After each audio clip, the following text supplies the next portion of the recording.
Milá Gabika, milý Igor, pre vás dnešok nie je iba obyčajná papierová formalita, kde si nevesta musí zvykať na nové meno a na nový podpis. Pre vás je o niečom oveľa viac.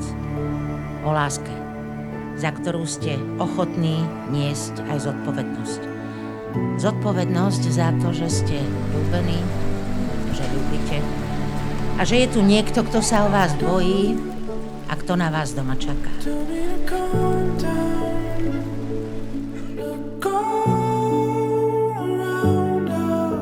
Igorove slová. Gabika je super, je trpezlivá, má čistú dušu, myslí na ostatných. A vydrží aj tlak, keď ja si niečo vymyslím a je to zložité. Má ma prečítaného odpredu a odzadu. A vie ma pobaliť na cestu.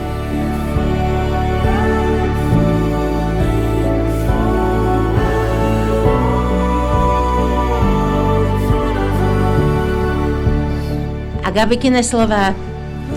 Igor ma núti posúvať sa dopredu. Kvôli nemu šoférujem. Je to snílek, pre ktorého nič nie je nemožné. A je to môj najlepší priateľ.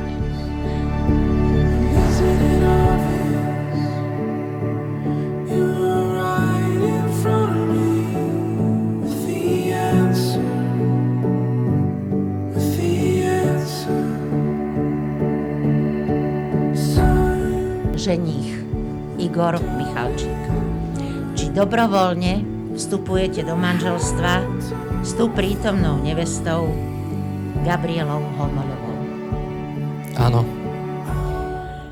A teraz sa pýtam vás, nevesta Gabriela Homoľová, či dobrovoľne vstupujete do manželstva s tú prítomným ženichom Igorom Michalčíkom?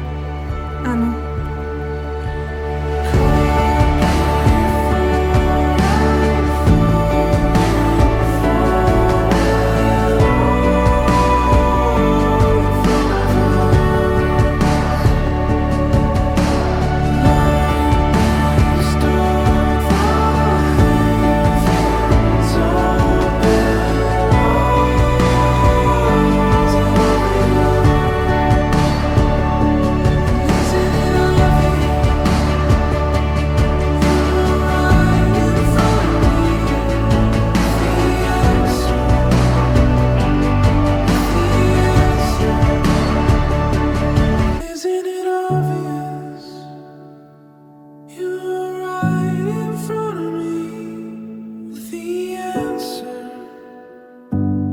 Každému na svete prajem mať v živote priateľov, akými ste vy dvaja pre mňa, a životných partnerov, akými ste jeden pre druhého.